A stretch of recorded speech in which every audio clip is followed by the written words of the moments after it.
We'll do it live. Okay. We'll do it live. It. Do it live. I'll write it and we'll do it live.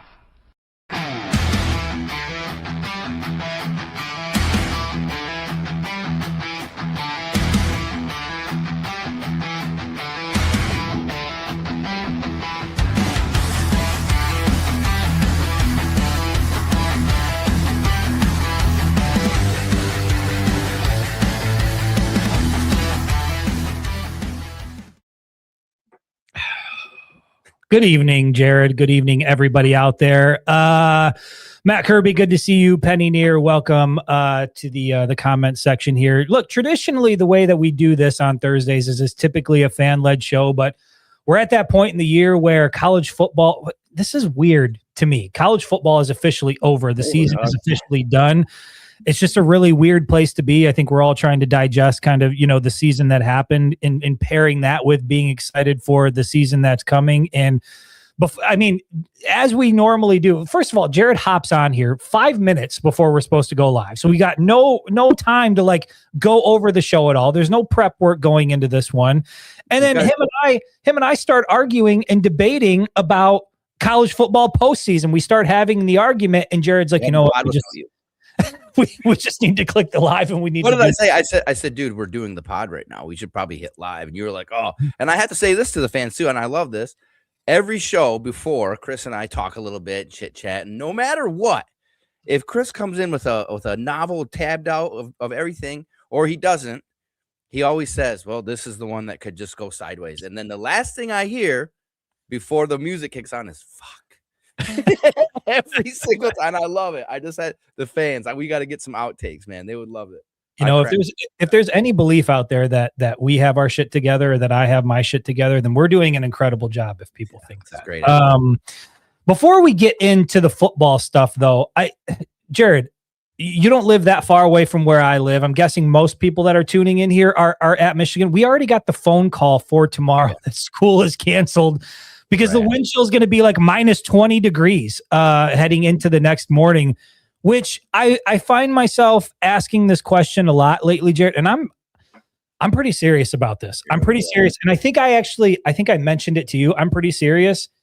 I don't know why anybody lives in Michigan. I don't know. And I hope there's no potential recruits watching this. Ann Arbor is a lovely place. This is exactly where you would want to come and go to school. 60 degrees in Ann Arbor. It's everywhere else. In terms of living here, Jared, why do we do it? Why do we put ourselves through it? It's single digits all week. It's going to be in the negatives tomorrow. Why is it? And here you got Seth. See, look, Seth, I'm going to be perfectly honest with you. I know a lot of people say this. A lot of people say this, and especially us Michiganders here in the wintertime when everybody's sick of it in February and it's just kind of dragging out. A lot of people say, I'm just going to move to Florida. I think I'm just going to move to Florida. There are real legitimate conversations taking place in our household about potentially relocating. We are trying to figure out why. Listen, man, we vacation down there. I feel like I do suffer from seasonal depression. I look outside and everything's gray. There's no color. It's absolutely cold. I don't know what I'm here for. I'm not an outdoorsman guy. I'm not hunting in the winter. I don't snowmobile. I don't do any of that shit. So it's 4 months out of the year where we just lock ourselves in. Yeah, I agree with you. And it's like you're living in a fucking Charlie Chaplin movie, right? It's all black and white and dreary and shitty. And I can't even, I don't want to. Yeah, I'm with you. Why do we do it? Jared, why do we do it? I don't know. Well, because kids and they don't want to move. That's my situation. Yeah, they don't want to leave. Oh, but my friends, get new ones. You know where lots of friends go? The beach. The beach, right? You can make a lot of friends. You can make a lot of friends. Lots of friends. But here we are. Here we are. Yeah. I mean, I'm here in Ann Arbor. Jared, you're, what do you even want to expose your city? Lansing? That's right. Okay. All right. I think here come the fans. Here come the entourage. But Seth is down there in Florida. He says it's 79 degrees. I know, Seth. We're constantly looking at the weather down there and evaluating our choices. Cheese It Man from the YouTube page says, do y'all like college football? I don't know. It's all right. I mean, we spend a lot of time thinking about it and talking about it. I don't have other shit I guess. I would say we like it a little bit. Matt Kirby, of course, he's from Los Angeles. He's always out there where it's sunny and enjoyable. Although I don't know, Matt, are you directly in LA? Because I've heard mixed things about LA, but if he's living on Skid Row, dude, like that's not good. Are you like in the shanties out there and like the tent city out there? Are you living that way? We need help. Dude, I don't know, man. I can't, like, I'm at that point again where I just can't do it for much longer. The cold in the winter, I'm with you, bro. It's not doing it for me.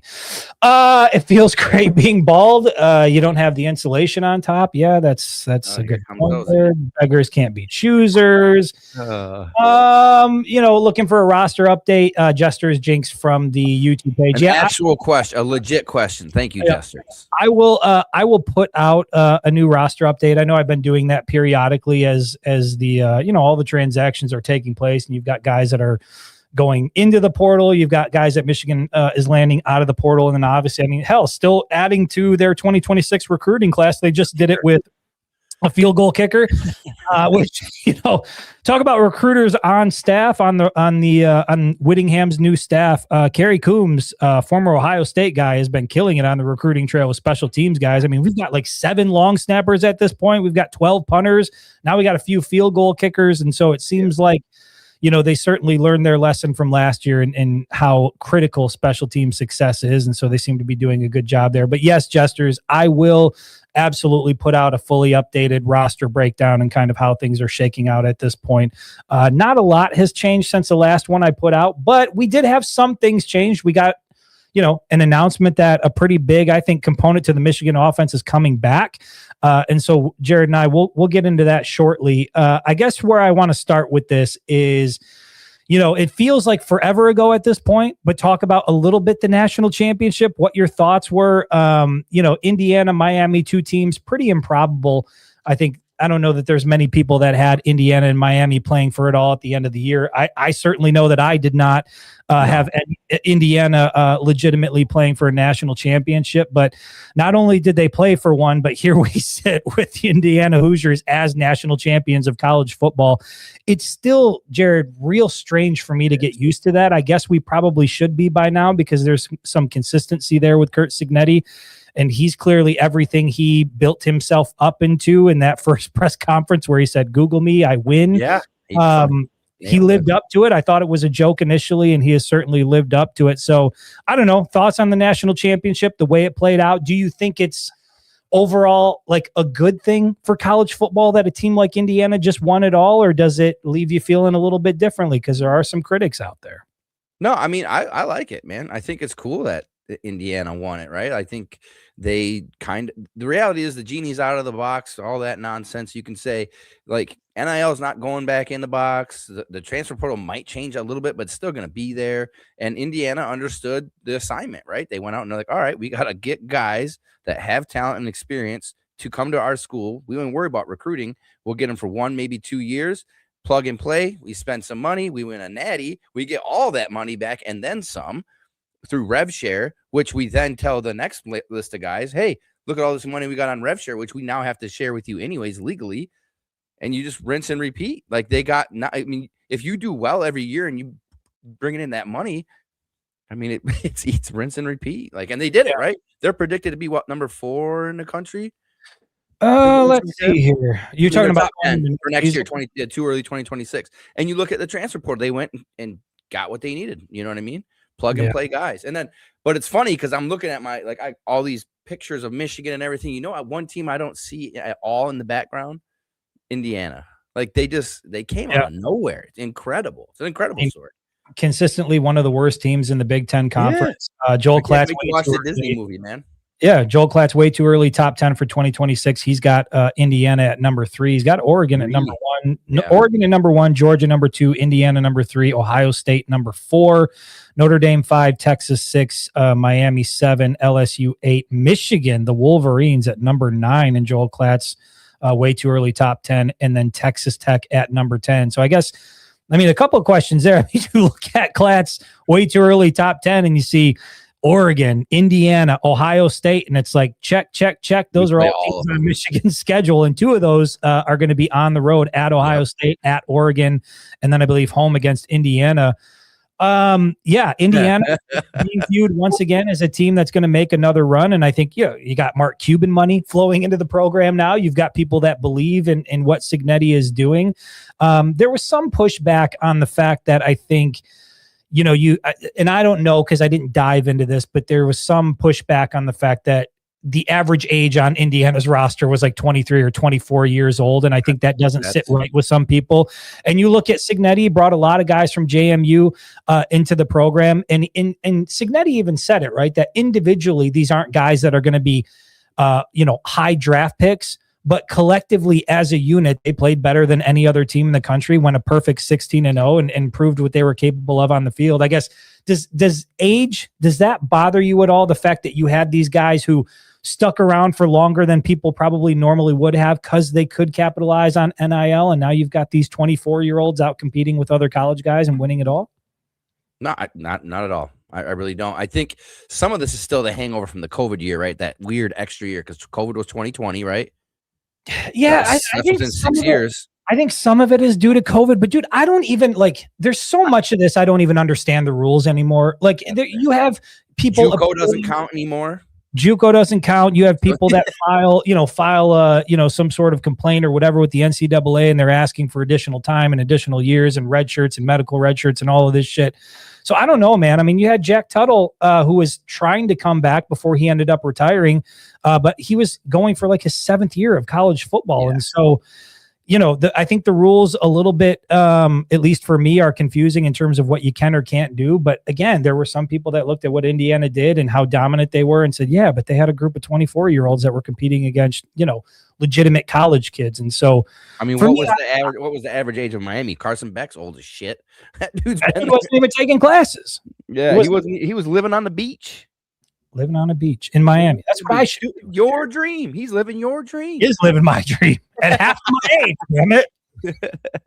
Unbelievable. Yeah, I don't know. I thought, look, the only negative thing about the college football playoff or the national championship and Indiana winning it, I thought it was a great story. Obviously we root for Michigan. We follow Michigan. We want to see Michigan succeed. But watching Indiana do what that team did and the way that they did it and how quickly the turnaround happened, I thought it was just a great story for college football. It was great to see it play out. And I talked to you about this, Jared, before the game actually happened. I was really happy that we didn't see what would happen to Michael Irvin if Miami actually won a national championship.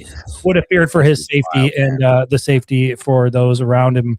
But the other problem here is, I guess we can kind of transition into this, and I shared it on the Facebook page on social media earlier today. But Josh Pate, who's a growing college football analyst that people are getting to know, he kind of highlighted, I think, a problem that most of us have, a lot of us have with the college football postseason, is that it just drags out too long. And I'm looking at the date right now, Jared. It's January 22nd. The next college football national championship isn't even scheduled to take place until 3 days from now. So January 25th is when the next college football national championship is scheduled for in Las Vegas. So we're talking about the very end of January. And I think there's a lot of people who think the college football postseason, for as much as we love football, it just drags out and there's too much time in between some of these big games. And so Josh Pate, again, a college football analyst who is, becoming pretty well known within the community, came out with his idea of what he thinks could be successful, Jared. And I got to be honest, I signed on for it. I don't have any problem with it. And I'm curious how you feel about it. And this is kind of where we started the debate before we clicked on the live. So number one, he starts with, you move the entire college football season up from week 1 to week 0. So everything starts week 0. So you've got the entire season starting a week ahead of time, right? Which I don't have a problem with. Nope, no problems there. Let me go through the other part of this. I just want to make sure that I'm not missing it at all, because there's key elements to this. So you move the entire thing up 1 week. You also have bowl games. So bowl games are largely starting to feel meaningless, right? You've got teams that are opting out. Notre Dame decided they didn't even want to go play in the Pop-Tarts Bowl. And so in order to make bowl games meaningful again, he wants to move the bowl games before the actual playoffs start so that there's playoff implications in the bowl game, which I actually think is a pretty good idea. He wants more on-campus games. And so instead of 1 week of on-campus games, you're going to have 2 weeks of on-campus college football playoff games. And then under his format, the postseason wraps up by January 1st. So you don't have multiple weeks in between games in the college football playoff. You've got 1 week between, round 1, round 2, then you take a week off, then you play the championship game. Heading into January, you've crowned a national champion by January 1st. So as we were talking about that, I was curious to get your thoughts on how do you feel about that? Potentially moving bowl games ahead of the college football playoff so that bowl games actually have playoff implications.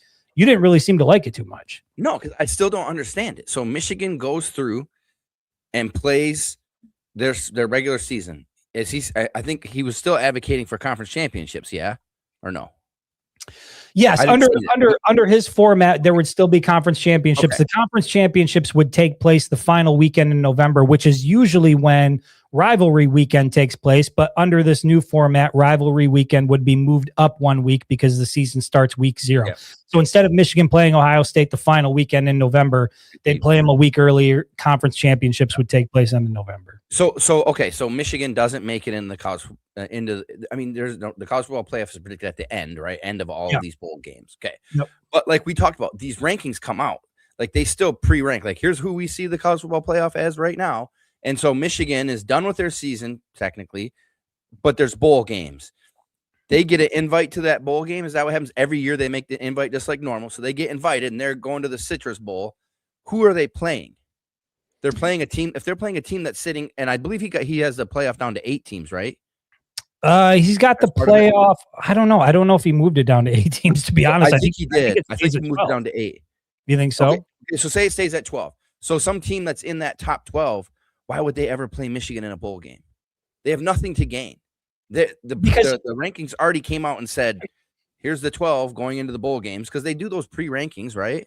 The prediction rankings. Right. But here's why they would do it, Jared. And I think this is a big difference between having bowl games after and outside of the college football playoff and having it before and having it carry playoff implications, is that we've gotten way too comfortable with teams just deciding, like, you know what, it's not worth us playing in it. We're just not going to play in it. We're not going to participate in it. Look at what Notre Dame did with the Pop-Tarts Bowl. They just decided that they were above it, didn't want to. Bowls are dead. I hate the bowls. Yeah. They're dead. But if you move bowl games ahead of the college football playoff and a committee selects certain teams, you don't have the right to sit back and say, well, you know what? You're not saying move it ahead of the college football playoff. You're saying move it ahead of the selection. Well, yeah. Yeah. That would be ahead of the college. Yeah, but that would be ahead of the college. Well, but some of the bowl games are taking place after the college football playoff is taking place, correct? Oh, yeah, like some of the games. Yeah. Right. So that's what I'm saying. So what you would have is there, if you, let's say you're Ole Miss and you're ranked number 6 and you've got to go play Michigan at number 18 in the Citrus Bowl. You have to. You have to, because the committee put you there. You've been selected to play there. You can't just opt out. You can't sit out of it. And so out of the 12, which ones don't go? So like the top 6 don't have to play in any bowl game? Well, you've got the teams that are playing for the conference championships, right? So you would have had Indiana, Ohio State, Georgia, Alabama, Texas Tech, BYU, and Miami, Virginia would not have been playing in those bowl games because they're playing for conference championships. So you're punishing the teams that don't have a conference championship. Correct. You're essentially giving, under Pate's thing, you're giving it another data point to select the college football playoff field. And it gives teams the opportunity to potentially play themselves in. And sure, you could play yourself out if you lose bad enough, but I just like the idea of bringing some value back to the bowl games where, yeah, you do see teams go out and compete, and it's for an opportunity to potentially play yourself into the college football playoff. And that brings some meaning to these games that, I mean, how much different would it have been if Michigan, Texas was taking place before the college football playoff selection with 2 teams, quite honestly, that if you come out and win that game and you have a dominant performance. That I get. I get 2 teams that are trying to get in. But if one team knows hey, there's 12 teams getting in and we're sitting between 6 and 8, like we're good, we got 1 loss, we're 10-1, like why would we go play a 9-2 Michigan team? Because you're not playing for 10-2 championship. What's that? So because you're not playing for they're gonna force them. Yeah, I mean, you can not show up, you can pull a Notre Dame, but the committee's probably going to look at that as a forfeit and a team that's not ready to compete. And those teams, by the way, that qualify for their conference championship game, we've talked about this. Conference championships, like, are they meaningful? Are they not? Like, is it almost worth not getting an invite to the conference championship because it could damage your opportunity to get into the playoff if you happen to lose that game? Well, under this scenario, if you make it to your conference championship, you don't feel like somehow or another you're getting punished because all these teams that are sitting behind you, they also have to go and compete and earn their place in the college football playoff as well. And so all I think it does is it takes all of like the meaningless stuff out of like the bowl games that don't typically carry any weight anymore. And it brings value back into a postseason that seems to be losing a lot of value along the way. And I think you and I have argued about this so often that I feel like we're just losing things that matter so much in college football. I like anything that's going to bring value back to things that are starting to feel meaningless. I don't know. I think that these bowl games, the reason they exist and is purely dollars, purely advertising, purely the fact that like Michigan and Texas, that bowl game was for nothing. But every Michigan and Texas fan watched it, right? These other fan bases of these other schools, they're watching these other bowl games too. So it's driving marketing dollars, it's driving revenue, and the NCAA and the conferences, they don't give a shit. Maybe Pate's plan is a good idea. I still can't wrap my head around why an eighth ranked team that's not in a conference championship would play an 18th ranked team. I don't get it. There's no reward there. So I don't understand that. But the bottom line is the bowl games are never going to go away because they do have value.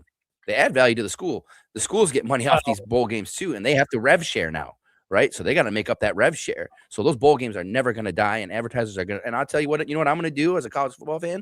I'm going to watch them anyways, right? I watched like 90% of them. Was I always paying attention? No, but it was on. It was probably on in 2-3 TVs in my house as I walked around and did whatever. I still watch. You know what I mean? Like I get what he's trying to do to make the bowl games relevant, but in the eyes of marketing and teams and revenue, they're not irrelevant anyways.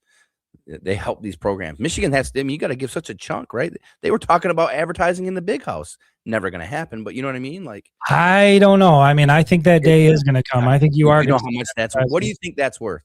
I'd see. That's the thing. 10 years. What do you think that's worth? I've got no frame of reference. I mean, putting, like didn't they put John Deere on the field for Iowa? Isn't John Deere on Iowa's field or something? Not even close, right? Not even near as big of a brand. What's a big brand college team that plays in a named stadium? I don't know. There's got to be, right? There's got to be. Sure, there is one. I'm not sure what it is, but it's coming. Who I bet it is? Alabama. Nah, I don't think so. I could see Florida, maybe. I'm not exactly sure, but how the hell did we get off on that? Where the hell did that come from?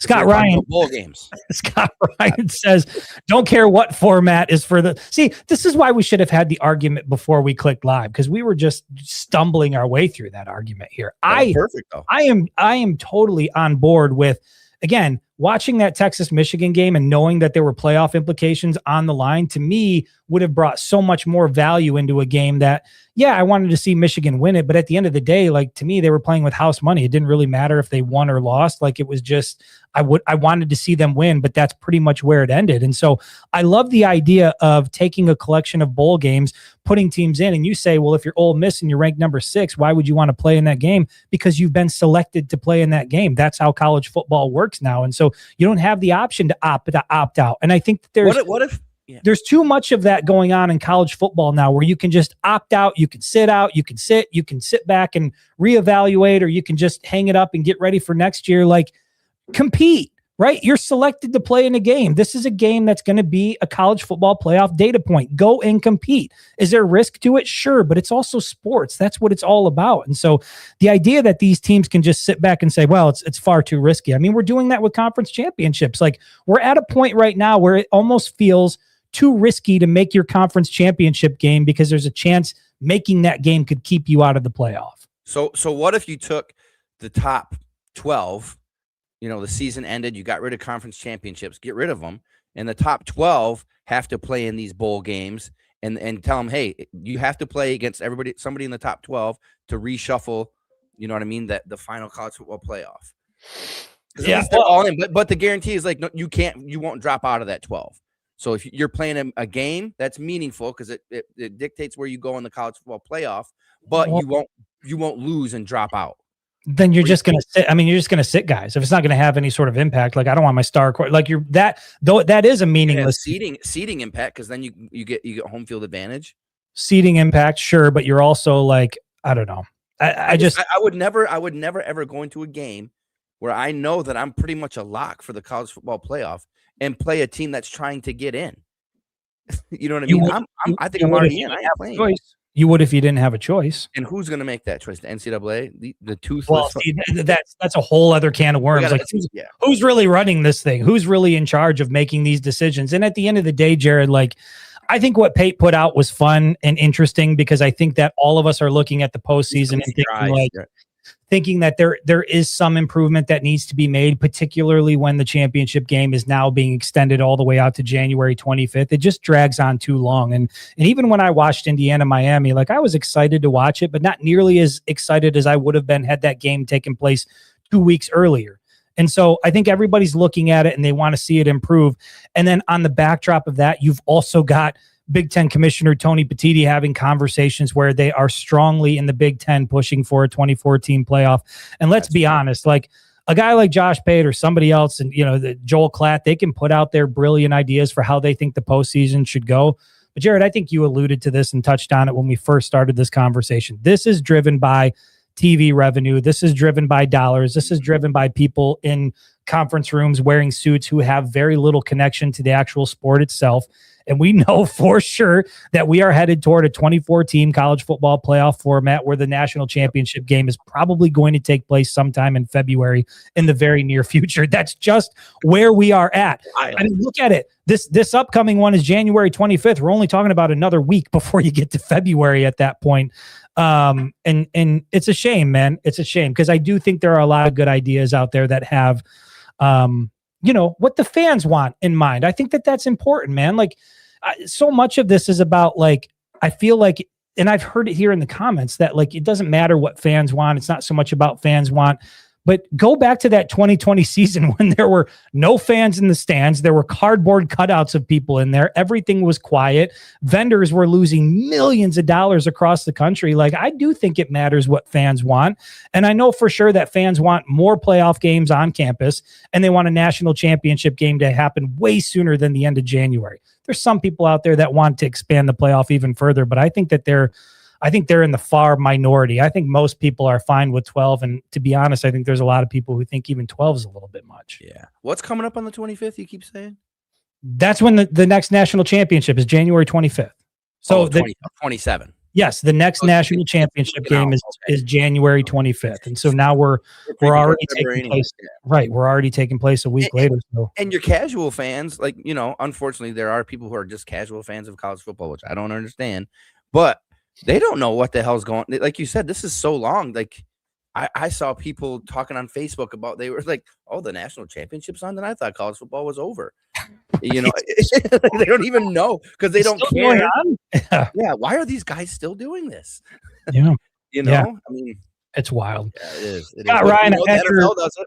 I've had your comment up here for quite some time. He says he doesn't care what the format is for the playoffs, but why have conferences if you don't have a conference championship game? Yeah, this is something that, I saw Danny Cannell said something about this. Like Danny Cannell was saying that he would rather get rid of the conference championship games altogether as opposed to moving rivalry weekend up one weekend and not having it on Thanksgiving weekend. And I'm just like, how did we get to a place in college football where we're looking at conference championship games and we're just like, screw it. It's not even worth it. Like, to me, if there are things that are still worth protecting in college football, because I know that there's a lot of change.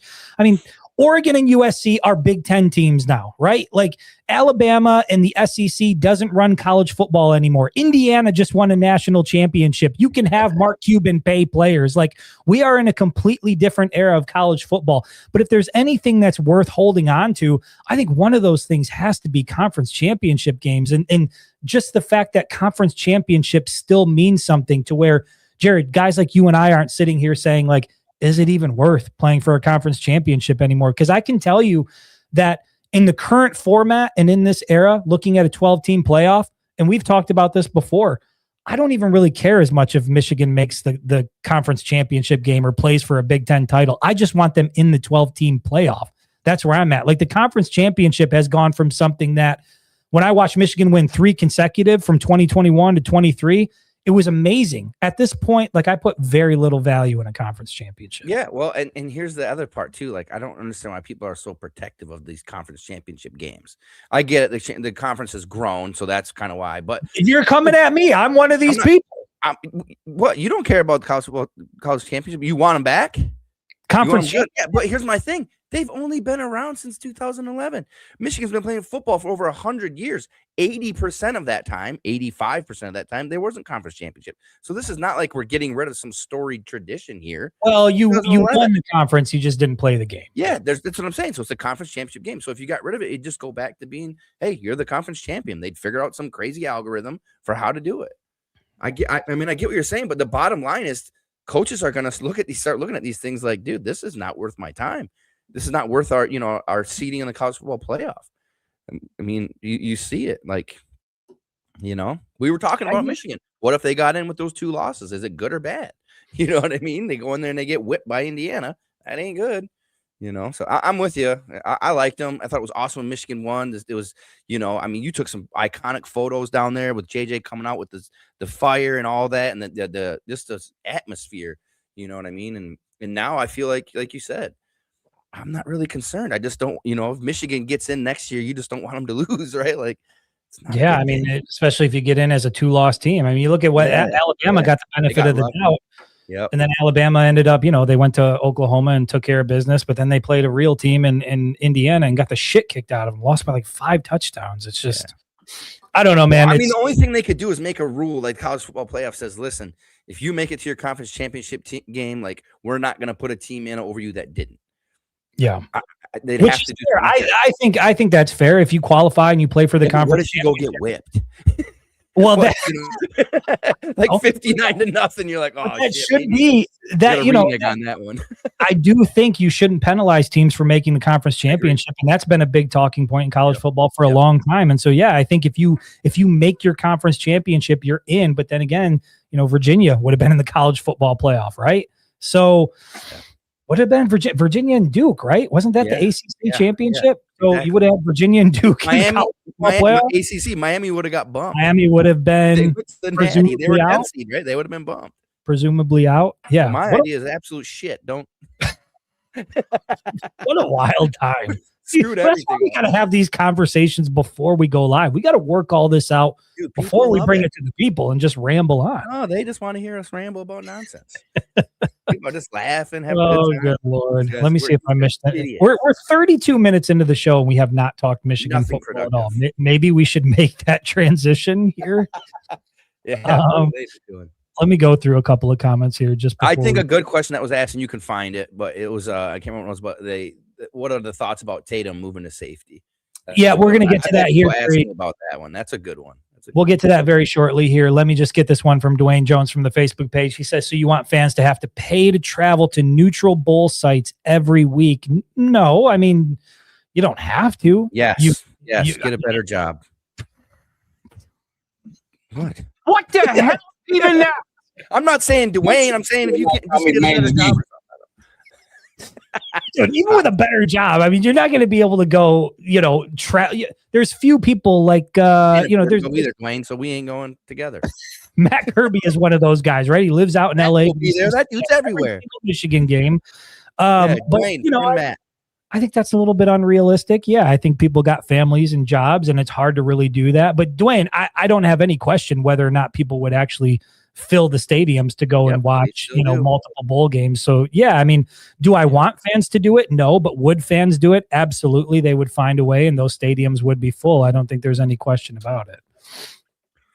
I didn't really mean get a better job, folks. I was just joking. I can't afford to go either. What was the parking at the national championship? Parking was like $1,000 or $500. We talked about it. I can't afford to go to any of these games either. So whatever. Parking in Miami for the national championship was like to prepay. You had to pay like $1,000 or something like that. And then like the average ticket price to get in, the average ticket price was over $4,000.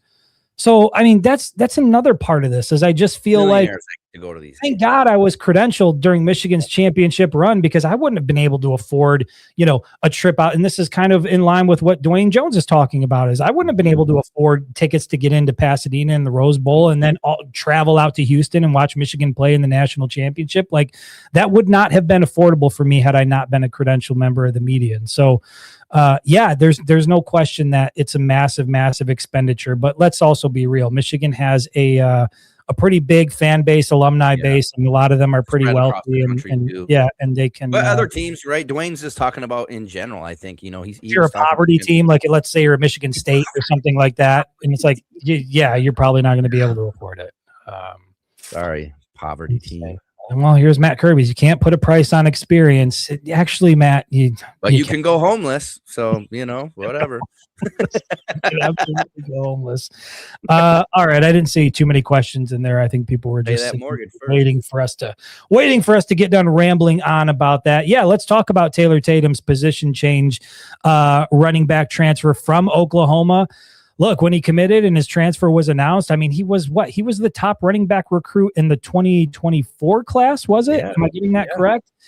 He was on Michigan's radar during that recruitment. Obviously, he ended up going out to Oklahoma. I think he had some injury issues while he was out there. He didn't really have much production. Correct. And then lo and behold, he ends up in the transfer portal. He ends up at Michigan. And the thought is, whoa, like at this point, you didn't know if Justice Haynes was coming back. You knew Jordan Marshall was coming back. And you're looking at this running back room thinking it's absolutely going to be stacked. Well, now we know Justice Haynes is off to Georgia Tech and he's getting paid, very nicely to be able to do that. And kudos to him. Yep. He gets to go back home to the state of Georgia and play for Georgia Tech. But the belief was that Taylor Tatum was going to be part of the running back rotation. And then 2 days ago, yesterday, we get a report from Tony Garcia of the Detroit Free Press saying that Taylor Tatum is not on offense. He's not in the running back room. In fact, he is going to start his Michigan career as part of the safeties room. I was surprised, did not see that coming. Full disclosure, I don't know if this kid was a two-way player in high school. I just know he was a highly rated running back recruit. Jared, I mean, I guess, what were your thoughts? Were you surprised by that? How do you feel about Taylor Tatum making the transition from running back to potentially being a safety? I mean, I was surprised, and there's historicals, right? We had Mikey Senior still switching sides. We had Khalil Mullings, right? Yep. But these guys weren't 5-star number one at that position that you're asking them to switch from. This kid was 5-star number one in the nation running back. And he had 1 year freshman at Oklahoma. Like you said, he got dinged up a little bit, didn't play a lot, which has nothing to do with his talent. And now he's here and you make a mistake. But I also am not a coach. I've not run a program. I'm not a Hall of Fame coach like the Coach Witt, But I mean, it could work. That running back room's crowded. Jordan Marshall's running back 1. They must really like what they see in Savion Hyder already, if they're trying to move Tatum. But 1, 2, and now you got Cusdall 3. Like we're good in the running back room, but which is huge. And in college football, though, what do you want in the end? I think Dion talked about it. You want your best athletes on the field, regardless, right? So if that running back room's crowded and you just got a talented kid sitting there that can just play football in general, boom, go put him at safety, right?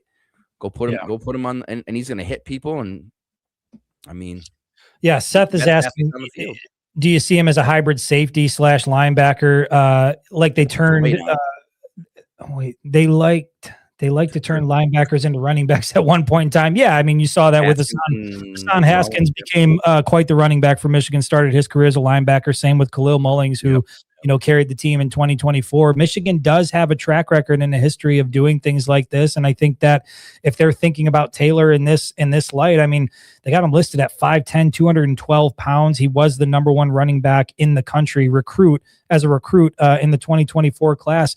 Yeah, maybe there's something there. Clearly they see something in him to where they think he can fit in defensively. And I know that Michigan, to a certain extent, needs some help in the secondary. They lost. If there was one position group that took the biggest hit during the portal session, it was Michigan's secondary. I mean, they lost a ton of guys out of the secondary, some veterans who played a lot of football. Yeah. And so I think this one is going to be interesting because I don't know. Is it a hybrid safety / linebacker? What they plan on doing with him?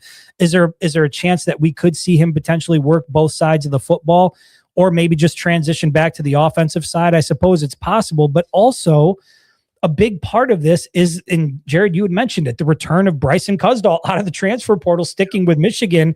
And this was something that kind of, for me, came out of left field in that I didn't think he was going to enter the portal necessarily. And again, I thought a lot of that was going to be due to whatever Justice Haynes was going to decide to do, because if Justice Haynes stays in Ann Arbor, now all of a sudden there's probably not, you got Savion Hyder there, you got Jordan Marshall. There's probably not a lot of room for a guy like Bryson Cusdahl.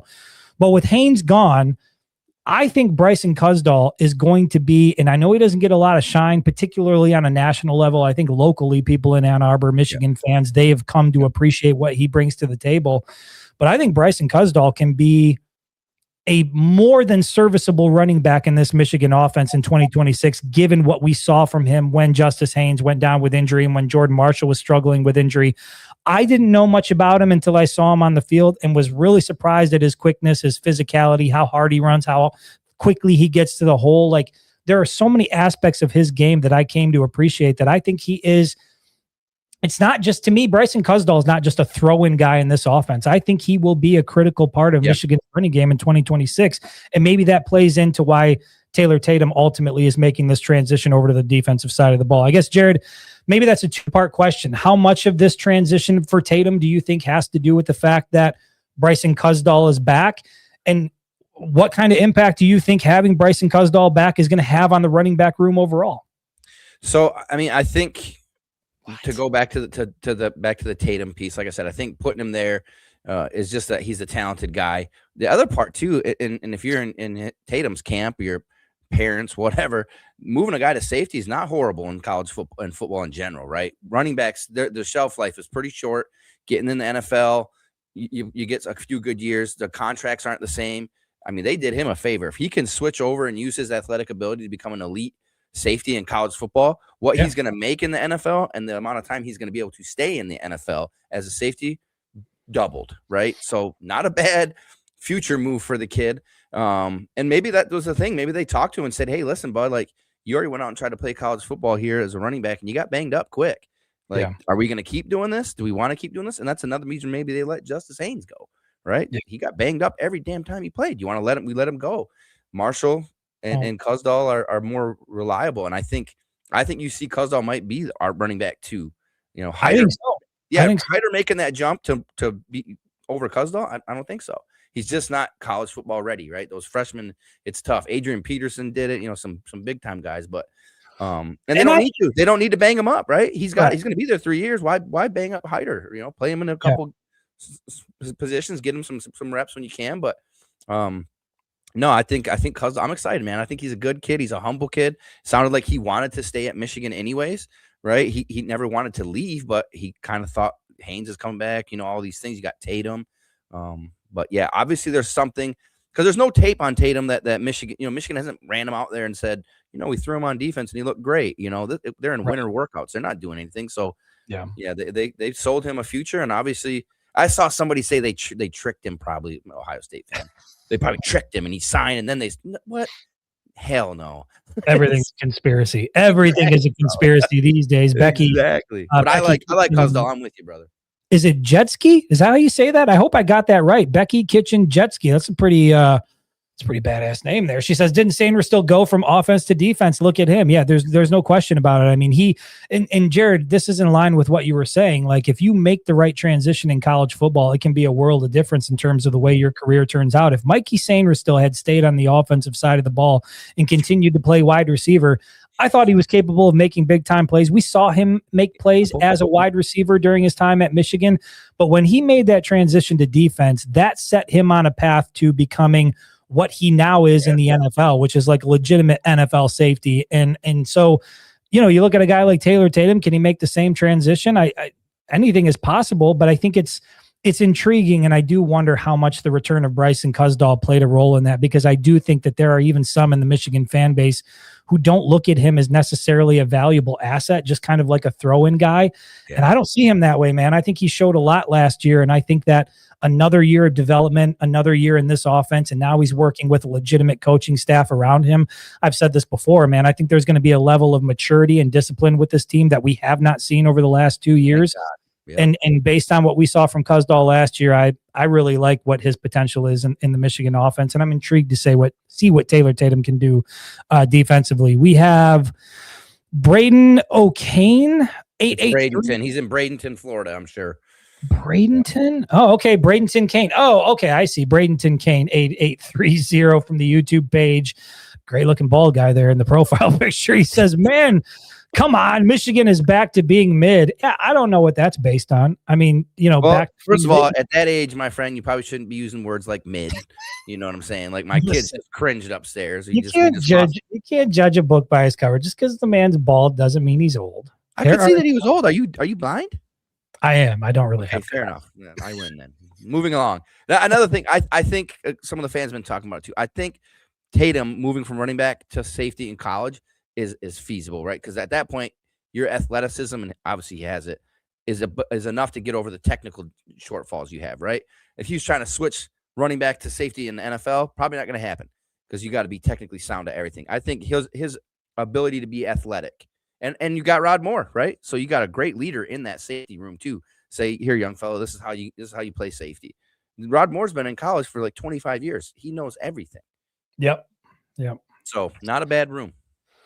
Not a bad room at all. I mean, there's a lot of depth that's there. Obviously, in the running back room, I think Michigan is going to be good. And again, I've said this before. If there's one thing we learned this past season, it's how critical depth is to the room. Because you go into the year and you're like, we've got Justice Haynes, we've got Jordan Marshall, we've got this, we've got that. And it's like, well, when those guys go down and it gets real thin, like, thank God you've got a guy like Bryson Cusdahl who can go in and move the chains and run hard for you. And so going into 2026 for sure. I mean, they've got some depth in the running back room. And I agree that I don't think that there's any real need to throw Savion Hyder into the fire. Obviously, he's a 5-star running back, top running back prospect in the country. But, the idea that you're going to lean on a true freshman running back to have a pretty big role in your offense as a true freshman, I think we got a little bit of a reminder. I get it's a different position, but we got a little bit of a reminder of that with Bryce Underwood during his true freshman year that, for as good as these guys are, you see these highlight reels where they're manhandling other people like children at the high school level. Bro, you get into the college level and it's like, these are all grown ass men that you're playing with. And hell, if you play Indiana, you're playing like 32-year-olds that are out there. These are men with families. These are men, some of them with grandchildren. These guys know how to do their taxes. Like, what? This is crazy. They're living. Yeah, Carson Beck aged out of college. Like he had no classes left to take. So he just sat at the crib on the beach. Like, what? Pre-game conversations about your 401ks, things like that, retirement pension, all of that stuff. Like, so yeah, I mean, it's a different ball game for sure. But I think Jordan Marshall and Bryson Cusdahl, I think that's going to be a pretty serviceable 1-2 punch for the Michigan offense. I'm excited to see what that looks like, and then I think you use them like you used, Donovan Edwards and Blake Corum during their freshman year, where you sprinkle it in a little bit here and there. But I think Jordan Marshall and Bryson Cusdahl can be. I think it can be the best running back duel in the Big Ten Conference, and I think that's enough to get you to where you want to be.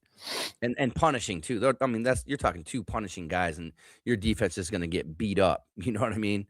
And they stay fresh. Yeah, I like this. This is an important question. Chuck, I'm gonna. Is it Bouvet? I like that. Let's go Bouvet. Chuck Bouvet, and if that's not right, you can always correct us.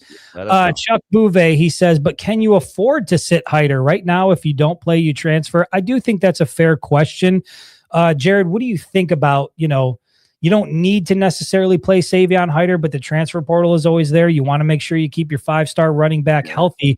How much of that do you factor into how much you're going to play him as a true freshman? I mean, I think the kid is talented enough that it's not going to be letting him play. I think he's gonna get reps, right? He's gonna earn them, and there's gonna be situations where, like you said, like Donovan as a freshman, right? Like I think Savion is gonna be more of a threat, a 3-down back in terms of catching out of the backfield. I think he's gonna be a little bit better than Cusdahl and Marshall on that, so you might see that. I would love, he's got speed, and line him up in the slot every once in a while, right? You know what I mean? I think he's gonna see some reps, and I think he'll be okay. I think he gets it, right? Like, he looks at that room. He came to Michigan. He knew who was in this room at the time. Justice Haynes was allegedly coming back. Like, he knew, and he was ready to compete. So, and he stayed, right? He committed to a previous coaching staff. I get Tony Alford's still there, but there was a lot of transition that that took place. He's got a real new, beautiful, brand new BMW that he's driving around. Yeah, look real nice. Yeah. Things aren't bad for the true freshman running back in Ann Arbor. A2 fan 71 from the YouTube page said nobody said lean on Hyder. Marshall will be the bell cow, but Hyder could easily be number 2. I mean, he could be number 2. I think easily. By the end of the year? Maybe. But, you know, again, I think this is more so the overall point I'm making is I just think there are a lot of people that are overlooking Bryson Cusdahl. Maybe I'm putting too much stock into. No, I'm with you. I think he's talented. I think the kid's talented. Yeah, nobody's arguing you that. Incredibly underrated. But could Hyder catch him? Yeah, sure. The talent's there, right? The pure talent's there, and he's an early enrollee, right? So he's getting reps right now. He's got the playbook. He's learning, and he knows the depth chart, right? He knows it's Marshall, Cusdahl, and him. So he's I wouldn't be surprised, A2 fan, if this is how it ended up, you know, turning out during the 2026 season. But all I'm saying is that there seems to be a belief that Savion Hyder has to be RB2, that you need to get a certain level of play out of him in order for Michigan to be effective in the running backs room. And to that, I just say you're overlooking a guy who came in and played very valuable minutes for Michigan down the stretch, very valuable reps. 100-yard game. Proved that he was a hard runner, proved that he was quick, proved that he could do the job. And now you give him another year, you're presumably going to throw more reps on his plate, and I think he's going to be a big factor in the offense. So this isn't so much about what I think Hyder's capable of. It's more so of I just think people are overlooking and undervaluing Bryson Cusdahl. Which, by the way, now that you're fully on board with Bryson Cusdahl, his career is shot. He's probably going to end up transferring to Michigan State. Seriously, appreciate that. Midway through the season. Running back.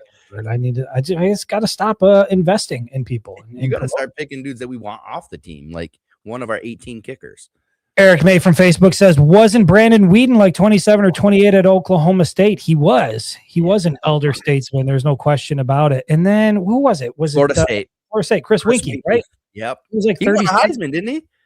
I don't know. Did he win the Heisman? I think Winkie won the Heisman, beat a bunch of kids that, you know what I mean? He could be their dad. Bouvet says it's close enough, so we're just going to go with Bouvet. I love it. Here we go.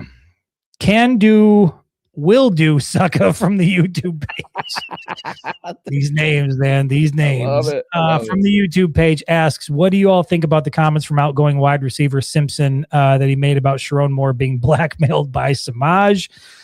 Oh, there's a lot to unpack there. I did have that on the list of things to briefly mention because I did think it was, I don't know. There's a lot of people that said, okay, you've got a disgruntled wide receiver who was never able really to establish himself on the depth chart. And so, now he's saying these things on his way out to try to justify the fact that he couldn't earn it on the field. But for those who weren't, I guess, aware of what he had to say, this is Anthony Simpson. And by the way, when I put it out, there were a lot of people that were like, who? I didn't even know he was on the roster. Anthony Simpson was a wide receiver. I believe he came from UMass, right? Yep, Massachusetts. He was buried on the depth chart, never really able to get on the field. He was a slot receiver. This is what he had to say on his Twitter account shortly after entering the transfer portal. He said, targets versus non-targets.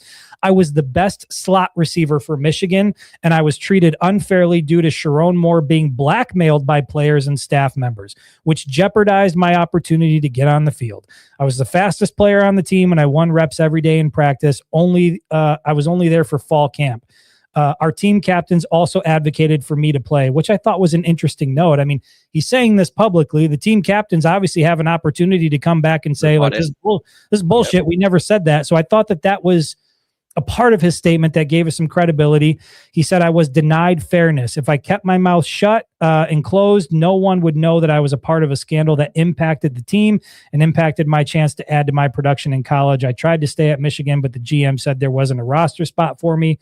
God has plans for us all, and I can't wait to see where this journey takes me. Thank you, Michigan. So, I don't know, Jared, what are your thoughts when you hear something like that? I mean, it sounded very professional. He wasn't like, F you. He was like, God bless, thank you, right? Like, you know what I mean? He didn't seem angry. He seemed very factual, and it kind of reminds you of when the Sharon Moore thing started going spiraling, right? We were talking about people like, man, they're saying very specific things, like, you know what I mean? You can't walk that back. Like he called out the captain, said they thought the same thing, and they, so I'm with you. That's some credibility. And then it's not like he's going at a guy potentially. He didn't name Samaj, but that's Correct. The position he was at, right? That's the position he would have taken. He didn't say it, but he's not going at a guy who you just be like, well, Samaj killed it, so that's maybe why he didn't make. Samaj was all year was struggling. We were like, why is he on special teams? Why is he out here for this? Why is he getting 4th down passes?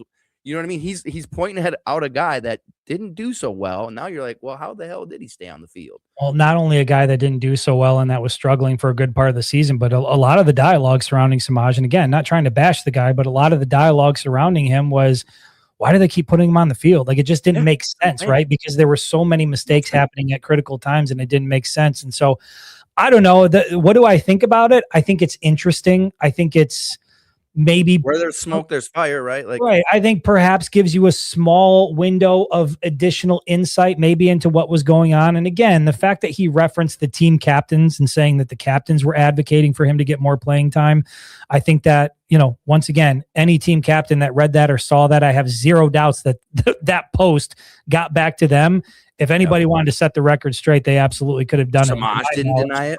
To my knowledge, nobody has. And so I guess what I would say is I think it just speaks to how dysfunctional everything was. And if there were guys that were advocating for other guys who were performing better to get playing time, and you couldn't do that because there was fear that somebody knew something, and so you had to do things a certain way. Once again, it just leaves me feeling like, how the hell did this team go 9-3 in the regular season? Kind of impressive. Accomplished. It might be the most impressive. Might be the most impressive 9-3 regular season we've ever seen in Ann Arbor. Maybe in the history of college football. Probably. Let's see. I did see like reports before that his that where Sharon's mistress lived, which I know where that is because it's by where my daughter works. But anyways, there were some football players that lived there too. It is a college apartment complex, right? Like in Ann Arbor. And so his SUV pulling up to her house all night, like come on, man, these kids know. You know what I mean? They know what's going on. Kids aren't stupid. I mean, they're kind of stupid. They're not. Homegirl, kids know. They're not stupid when it comes to relationships, for sure. They know what's going down. A2 fan 71. Yes. And this is a big part of it, that we're talking about Savion Hyder coming in and being, potentially RB2. But when it comes to Bryson Cusdall, it's not like he's static. It's not like he's not going to improve after a year. And so, great speed. He has the opportunity to take a big leap and be great. And I just think that it's far more probable that it's a steady dose of Jordan Marshall and Bryson Cusdall. But, again, I wouldn't be surprised if Savion Hyder has established himself as the RB2 on the roster by season. Yep. Yeah. Have a lot of football under his belt by then too. So. Let's see this one here. Somebody says free South Park Mexican. Who knows who that is? What the Okay. Reggie Webb from the YouTube page, Reggie Webb 9230 says, How are you guys early picks for team captains with Max and Klein leaving for the NFL? Okay, so I guess, who are we thinking could be team captains? Thinking about it early. Michigan has like a senior rule, right? They do have a senior rule, and traditionally they do. I don't know if Kyle Whittingham is going to do things differently. Oh, that's true. Yeah. Why don't we do this? Are there a couple of guys, regardless of where they are at in their Michigan career, are there some guys that stand out to you? Because I know for sure there's a couple to me. It's Bryce's team, right? Like he's the captain of the offense. It's a young offense, and he's the captain of that entire side of the ball. So I that seems solid to me. Zeke Berry's kind of senior on the defense. Rod Moore, obviously Rod Moore. The running backs are all young too. Yeah, I don't know. That's kind of the guys I think. I think Cusdall's a junior, right? I believe so. But again, take Cass off. Okay, I know, but I still look at it like how long's he been there? You know what I mean? He didn't play a lot, but he's got that attitude, right? Cusdall, that's what Whittingham likes. That hard worker, came from nothing really. You know what I mean? He was a no-star guy out of Grand Rapids, Michigan, played his way into meaningful games at the U of M already. And that's the attitude that I feel like this team exudes, and blue collar, tough. You know what I mean? So yeah. Yeah, I might. I don't know. Get some linemen in there. Blake Frazier's a good one. I was going to say I might be out of pocket here. My pick would be Blake Frazier for sure, because I think he is. He was the first guy that was officially announced by the University of Michigan as a guy who was coming back, and then another guy that I think is probably playing a big role. Rod Moore, obviously in that group. but I would put Jordan Marshall in there as a junior running back. I think Jordan Marshall is probably, when you listen to him talk and the leadership that he has and the way that he speaks, I think he's got that. You know, I go back to this all the time. Like I remember talking to that 2023 team, and you would talk to Zach Zinner and Mike Sainristil and Blake Corum and JJ McCarthy, and those guys just carried themselves a certain way where you didn't question whether or not they were leaders on the team. You just knew who the captains were. And I think Jordan Marshall's got a lot of those qualities in him. So I would throw him into that as well. So yeah, Blake Frazier, Jordan Marshall, Rod Moore, obviously. And then I don't know, man. I don't think there's another guy on the team that I'm pulling for as hard as I'm pulling for. That'd be a good captain crew right there. Yeah, no doubt. And is Michigan going to go 6 guys? Or are they going to go 8 guys? You know, I don't know. It's really interesting. I'm intrigued to see what Kyle Whittingham is going to do. I saw somebody the other day advocating for Kyle Whittingham to get rid of the award stickers that were brought back by Jim Harbaugh. I like those. Like, I wonder, like, but those are little things that I wonder, like, do you continue that? Do you put your own little spin on it? Like, you're not a guy coming from the Michigan, you're not a Michigan insider guy, right? You're coming from Utah. You spent 32 years of your career out in Utah. You're coming to Michigan. Like, what traditions are you going to keep? What are you going to change? Are you going to put your own spin on things? I think that's going to be really interesting to see how that plays out. Yeah, he's got no. But you like the helmet stickers. You like the helmet? I like them. Yeah, I like them. Which ones do you like more? Do you like the Wolverines, or do you like the ones where it tells like a story of like individual accomplishments? I like the individual accomplishment ones. Yeah. Like they got the ones for the 1000th game and stuff like that. Because it's also cool because fans can get them. They do limited releases of them, so fans can get them too. So I think that's cool. Anything that the fans can get a piece of too, I think that's pretty cool to me. This is the next question. I'm not picking it out just because I'm seeing these questions, so I'm going to answer them. Becky Kitchen Jetski, I'm glad I got that right. She says, did you see Sharon in court today, or was that yesterday? No, Becky, that was today. Sharon Moore was in court today in Washtenaw County for a hearing. Nothing really came of it outside of the I guess after, I almost said post-game conference, but a post-game days are over for him for a minute. After the court hearing, Sharon came out with his lawyer. His wife was there by his side as well. But, I think for the first time, it gave us an indication of kind of, because this whole time we didn't really hear from Sharon and how he felt about or thought about the dynamic of what took place. And even though we didn't hear from him specifically today, if you listen to what his lawyer had to say, they're basically saying like, hey, he was innocent. That the way this is being portrayed is not fair. And we're confident that, when we get into court and we have the opportunity to make our case, that's going to be obvious. And so I don't know, man, there's a whole lot of things that were going on there and maybe some dynamics that people aren't thinking of and that we're not fully aware of. But there seems to be at least some confidence on their side that, maybe everything isn't exactly what it seems on the surface. And would you be surprised at this point, Jared, if there was another weird twist in it that made you think like, oh my God, Sharon Moore, he wasn't as bad as we thought. He was screwed over somehow. I mean, I wouldn't be surprised if that happened. Stop it. There's no way, man. He's in the background of the tapes. He's in the background of the 911 tapes, man. Like, you can't say I wasn't in that apartment. You're on the tape. Your wife called and said you were suicidal. This chick calls and says you're broke into her apartment and trying to cure herself with a spoon or whatever the hell he was trying to do. Come on, man. Just plead that shit. He's trying to plead it down is what he's doing. That's exactly what Matt Kirby said. He's saying, I'm innocent, because then they're going to go back and say, all right, can we get some of these serious charges dropped, or can we drop the whole thing and I pay a fine, or you know what I mean? You can't go in and say you're guilty and then negotiate from that. I did it, but I want to negotiate. Yeah, I guess. You know I mean, that's no. So I'm so far from being a legal expert. Tony Petrosky's advocating for Bryce Underwood to be a captain. I think it's a year too soon. I think it's a year too soon for Bryce Underwood to be a captain. But then again, I don't know. Yeah, add some more pressure to the kid. Why not? Yeah, that's cool. Damn it. Throw 30 touchdowns. Tom Brady had to be a senior, but hey, you're a sophomore. That's what I'm saying. Make these kids earn it. Damn it. Yeah. Let me see here. Seth Scott from the YouTube page says, I think Micah Kapana was in front of Kuzdal at one point, but whatever injury he had kept him off the field. Kapana RB2, no.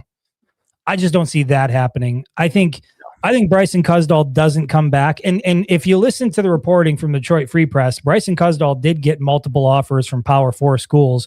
And I don't doubt it based on the way we saw him play. Jared, you and I talked about this, and I thought Bryson Cusdall could go somewhere else, even in the Big Ten, and be a starting running back for some of these programs, be the guy and get the lion's share of the reps. I think that there's a reason why he returned to Michigan. It's not because he couldn't get an offer somewhere else. I think it's because they see something in him and they expect him to be part of the offense. And then when you factor in, Jordan Marshall is going to get the lion's share of the carries. You got Savion Hyder coming in. I just don't know where Kapana fits into the mix.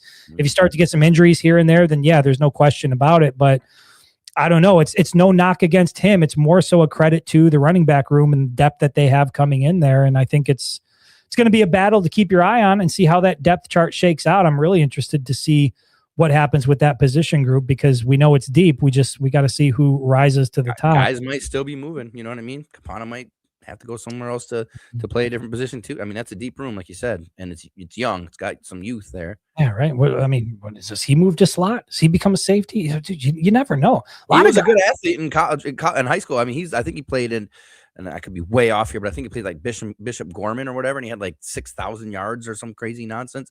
But he had a knee injury in high school, and right. So I think he's had some injuries here too. And that's where that running back thing comes in, right? It just wears you out, like right, exactly. Getting hit every game, 40 times in high school, every game, and they're studs. So they played as freshmen in high school. Good Lord. Yep. You're talking tens of thousands of hits before you even get to college. But yeah, I don't know.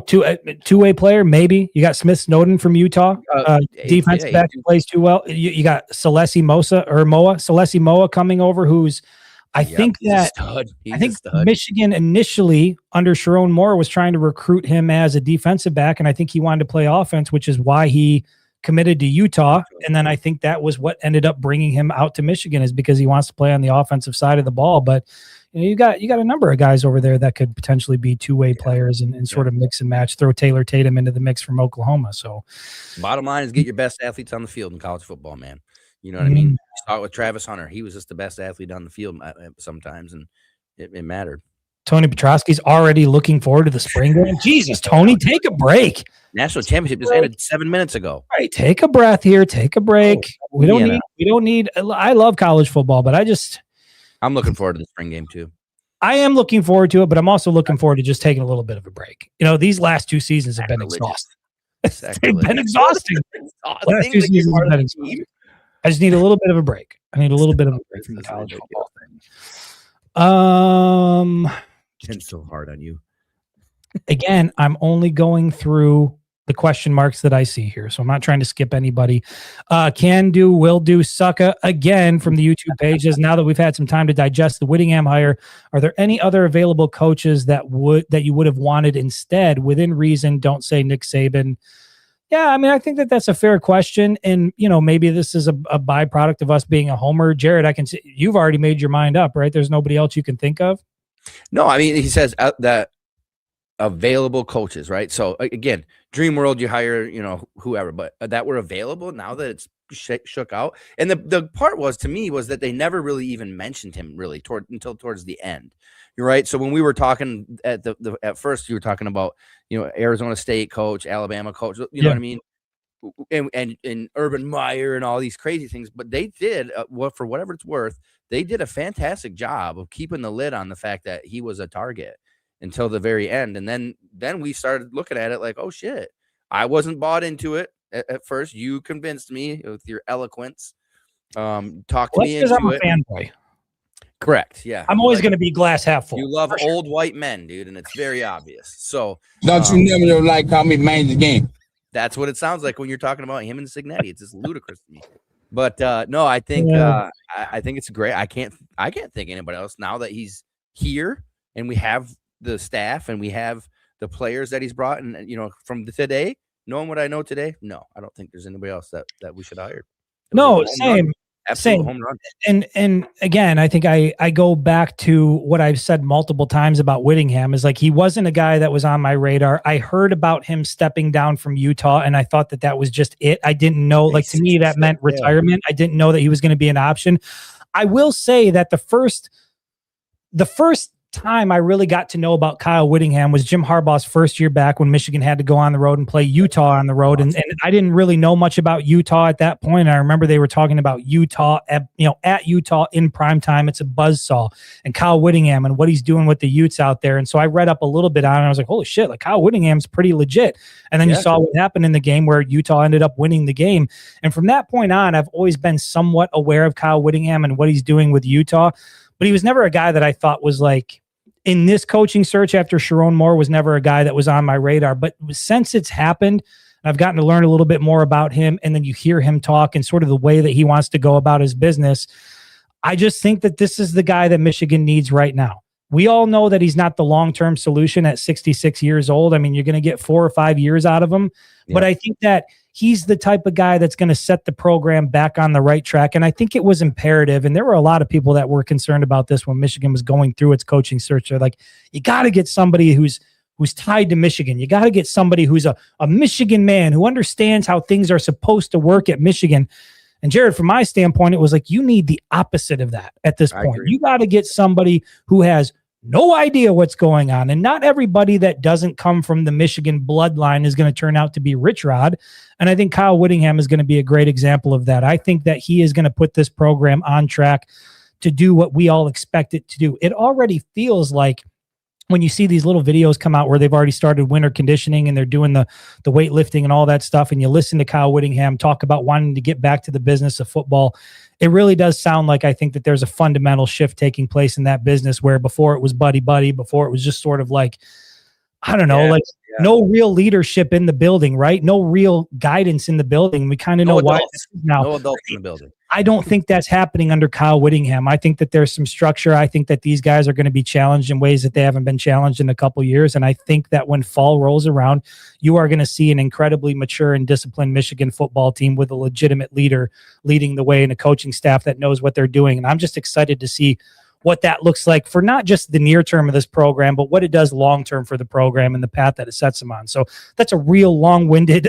explanation to say no. I think that this was a phenomenal hire. Now that we know what we know now, we'll see how it plays out, because ultimately, we love him now, but Kyle Whittingham's going to be judged by wins and losses. And unlike a first-year guy who maybe gets the benefit of the doubt because he's still trying to learn or whatever, Kyle Whittingham's bringing 3 decades of coaching experience to Ann Arbor. He's bringing an experienced staff along with him. I don't think there's going to be much patience or getting over the hump or whatever. I think the expectation is that the results are going to come immediately. And then when you couple that with the fact that you're bringing back a quarterback who's now got a full year of starting reps under his belt, you got Andrew Marsh back in the fold, which I want to talk to you about Andrew Marsh a little bit after this. The defense is starting to take shape. To me, when I look at this roster on paper, they have all of the pieces to be competitive. It's just a matter of when you get into those big games, when you're on the road in Eugene against Oregon, do you look like you belong? When you go down to Columbus, do you look like you belong? And when Oklahoma comes to Ann Arbor, do you look like you belong? Can you welcome Indiana into the building and look like you can compete with Curt Cignetti? I mean, there's so many intriguing games in the schedule next season that are going to be really interesting to see how Kyle Whittingham goes about his business and how well coached this team is. When your wife asks you if you want to go out to dinner somewhere, the answer is no. Do you say like 4 hours worth of stuff about it? I do. I go through. Let's start at the appetizers, hon. Okay. And then you just say no. That poor woman. The cut of meat I prefer. It goes back to 1876. You're gonna want to get some water for this. In a small butcher shop. Take a seat, young lady. Listen, we gotta fill an hour somehow. She says yes. She said yes. We're at an hour and 12 minutes. She said yes. Here I am trying to fill an hour. Yeah, what do you? Oh my god! Game. I don't know what this means. See, I don't see all the shit talking. I love it. Yeah, you got to catch up. They're getting you now. Right, here we go. She immediately said yes. I love it. Bullshit. So see, I try to get on here and do a live podcast, and I end up taking friendly fire here. Let me see if there's anything else that I wanted to cover here. Let me go to my list and see if there's the Marsh thing. I think you want to talk about that. Yeah, maybe let's touch on that. I don't think it's much to talk about. Well, let me phrase this in the way that and it's going to take me about 7 to 8 minutes to go through it all. I'm going to go take a piss. I'll be right back. All right, so I had mentioned that, there was a photo that came out, and then subsequently there was a video of Andrew Marsh working out with the team, and I was like, hey, clearly Andrew Marsh is still working out with the team, so whatever, no official announcement has come, but it's clear that whatever the reason is, we haven't gotten an official announcement. It's not keeping Andrew Marsh from participating in team activities, Right. which I thought was a good thing. I was surprised to see how many people came back and said, well, why would he need to announce anything? He doesn't have to announce anything. He never entered the transfer portal. There doesn't need to be an announcement. And Jared, I guess I understand where people are coming from to a certain extent, but I'll ask you, do you not find it strange at this point that, Andrew Marsh is one of your top players overall, certainly top 3 offensively, that's presumably coming back. Do you not find it strange at all that there hasn't been any sort of announcement at this point? So I saw that, you posted that in some people's comments. And so I thought about it, and I thought, man, from a leadership perspective, and this kid's going to be a leader on this offense, right?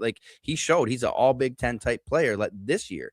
The leap forward is always going to be big in that sophomore year, I think. And he looks at himself as a leader, and maybe he's saying, you know what? I don't have to confirm because I never said I was even thinking about leaving.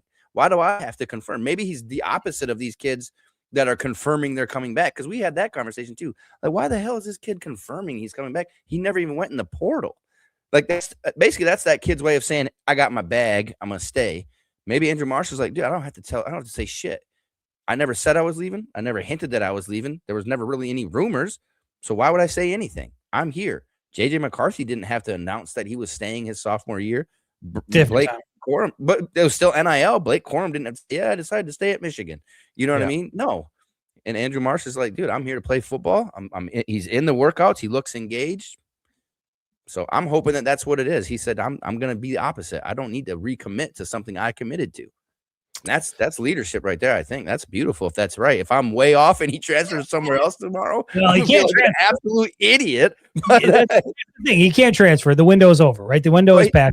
I don't know if there's any rules, Chris. I was going to say, but there's also that element. Who the hell knows? You could file some sort of thing with the NCAA, and they're like, "Fuck it, we can't go to don't care anymore." Yeah, whatever. Just do whatever you want to do. Sue us. Just don't sue us. Here's what I would say. I agree that I don't think Andrew Marsh needs to make any sort of definitive statement. But where I was at with this more so was that Michigan, the University of Michigan football program, has been making these announcements.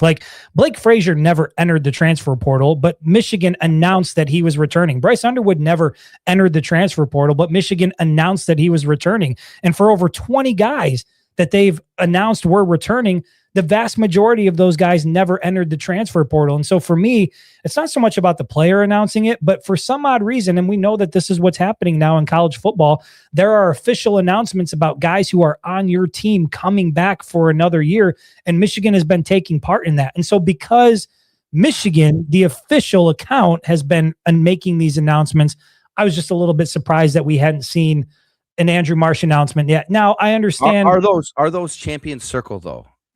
No, it's that picture. It's coming from the University of Michigan, but it doesn't say Champion Circle anywhere on it. They signed with okay, that's straight up. We can double check. So your thought on this is it's just he could have signed with somebody else, right? Because you don't have to sign with Champion Circle because you're at Michigan. I see what you're saying. There's nothing. I'm looking at Eno Etta's announcement right here. There's nothing with Champion Circle on it. It's just Michigan. It's this LFG 147 thing, and they're making all these announcements. And so I think, Jared, you're living in kind of a fantasy land, putting it on leadership, and he wants to set the right. I think this more so. Go bash this 18-year-old kid now. Go ahead, bash him. I gave him credit for being mature and a leader, and you're about to tear him down. No, I'm not bashing him. I just think the reason that you haven't seen an official announcement yet is because they're still hammering away details. And I think that was what some of the reporting was, that Marsh looked around a little bit and was unsure what he wanted to do. And I'm sure whatever representation he has was fielding whatever offers were coming in. It always seemed like he was leading toward Michigan. And so it sounds like the holdup or delay, at least in terms of making an official announcement, is just making sure that contractually everything is agreed upon and where it wants to, where everybody wants it to be. But at the end of the day, there will be an official announcement for Andrew Marsh coming back even though the transfer portal is closed, he never entered. It's clear that Michigan is going to go through and continue making these announcements for players coming back. I just thought it was, I thought it was a little bit strange that here you have a guy who's, top 3 on your roster offensively, and there's been no announcement. Why is that? I wonder why. I hope there's never an announcement, and I hope it just drives you insane. There Because I'll will bring be- it up every day. I'll be like, dude, day 193, no announcement. No And announcement. you'll be like, he played last night. Yeah, but there's no announcement that he's back on the team. When's Michigan going to announce it, though? Yeah, he graduates and goes to college, goes to NFL. I'll still tell you, no announcement. When Michigan makes that official announcement, I will be very annoying about it, and I will talk about it on this Fair. podcast. It's fair. at length. It's fair. At- Until I then, will I'm go- gonna text you every day at 5:00 in the morning, dude. No announcement from Marsh. I will That's gloat. what I we'll will start talk about how I was right. That's just the way things will work here. today. All right, we're at an hour and 19 minutes. I don't know. Is there anything? CJ says you really think he stays out of the portal with no deal done? Yeah, I mean you Portal's can't closed. go in the portal. Yeah, You there's can't go rules to college football, dude. But There's Jared, rules. to CJ, your point, here's the thing. I think a deal will get done. I just think it's, for whatever reason, I don't know what this deal entails. I'm not sure what the issue is, but I think a deal is going to get done. I think he's going to stay at Michigan. It's a little bit puzzling to me why we haven't seen the announcement yet. That's all. That's all it is. It was that innocent, Jared, and I had people jumping on my shit I know, about it's ridiculous. People, why would he need to make an announcement? He never entered the portal. It's like, did you not see what Michigan's? They're announcing everybody. It's not a me thing. This is a you get thing. off my grass, you kids? Yeah, that's what you sound like right now. Arr. If I Jennifer could catch Thomas you, from I the would. Facebook page says, Chris, are you going to be at the hockey game on February 26th? You need to go to I one, bro. doubt I will be at the hockey game, but I have been itching to go shoot a hockey game for a very long time and have just never really pursued it in any serious way. But I do think I would like to shoot some other things other than just football. Damn it, Seth. You know what? This is offensive to me on several levels that I'm not even going to go into on this podcast here. Don't you ever. What the hell is even that? Don't you ever. nailed it, and he doesn't even know. Don't you ever ask a question like that on this podcast again. I know I don't think I'm going to be at the hockey game. Tony, is this in reference to the hemorrhoid cream or the hockey game? I'm not exactly sure. No, and Tony, it's the latter. Could be the latter. Sure. Yeah. I don't know if I'm going to be at the hockey game. I would like to shoot other games and other sporting events. That might be something I try to explore, but my understanding is probably a little bit harder to be a photographer at a hockey game because unlike the Michigan games, they don't have 40 or 50 photographers on the sideline. I would assume it's pretty limited spots for hockey. Yeah, be cool though. It would be It says, cool. It says Ron is going to be the hero of the game. That must be her husband. I believe her husband, Ron, is going to be hero of the game. Well, that's really cool. Congratulations on that. Yeah. I mean, certainly if I'm there, I would love to get some photos of that. And I wonder how that happened. It's a pretty cool thing to happen to your husband. No doubt about it. Matt Kirby says preparation. H. It's the The new woman's life favorite. from YouTube. The new life says with retention being so important, you'd think they'd announce Marsh after the season he just had. Yeah, I mean that's part of it. It's again, I think an announcement's coming. I just think the reason we haven't gotten it is because they're still working through some things. I don't know. I don't think I have anything else. We're at an hour and 22 minutes here, starting to ramble on. We're talking about hemorrhoid cream. Now we're talking about preparation H. We're talking about We officially did go off the rails as you predicted pre-game, pre-show. Yep. it always happens, but this is what happens when you go like an entire week without a show. So, Jared, listen, we'll hop off the live here and we'll talk about the schedule and potentially what we want to do for next week. But we're gonna have to start to pivot to this Michigan basketball team. It's weird to Boys me. are good. People, they are good, but there are people that are freaking out when Michigan doesn't win by like 25 or 30 points. They're like, "What's the issue Spoiled. with this team? What's the problem?" It's like, I don't know. You win by 10 points. Like it's back to normal basketball now, and I don't You're really in the grind of the conference season. It's a grind for basketball. Did we really think they were going to maintain an average of a 38-point win throughout 30 games? And what people don't fail to people fail to realize, UCLA's coach called it out. Cohen, or I think is his name, right? He said, now the Big Ten is nationwide. You're playing. I mean, you're flying thousands of miles. Like it's going to get exhausting for these kids. You know what I mean? It's not college football where you fly out to LA. You know what I mean? You fly back a week. It's a week. These kids are going to be, they're going to be exhausted. I mean, hold on. It's a lot, but I They're a think talented team, though, man. They're they are a talented. talented team. This team is built to make a deep run in March, and I think that 100%. we're for sure going to start to make the transition because I like I said, I love college football, I love Michigan football, but Ohio we State gotta tomorrow. we got to start to shift the focus to Michigan basketball Ohio a little State bit. Yeah, to tomorrow. play the Buckeyes. They're gonna raise the Trey banner Burke. in Chrysler and Yeah. celebrate Trey Burke. So that's going to be An something. Ohio native. An Ohio native, nonetheless. let's But go, yeah, it's going let's to go. be awesome to see. So there's plenty of reasons to start really focusing on basketball and what they've got going on in the hardwood. Jared, you and I will talk about that and sort of how we want these shows to shake out moving forward. But once again, like decent crowd in here, for about an hour and a half, listening to a couple of dinks just stumble their way through college football postseason, and how courtroom procedure is supposed to work. I mean, preparation. We covered it all tonight. We did. And when we come back next week, I'm sure we will, who knows what we'll tackle then. But I do appreciate all you guys for tuning in. Until next week, I appreciate you all. I appreciate you, Jared. Take care. See you.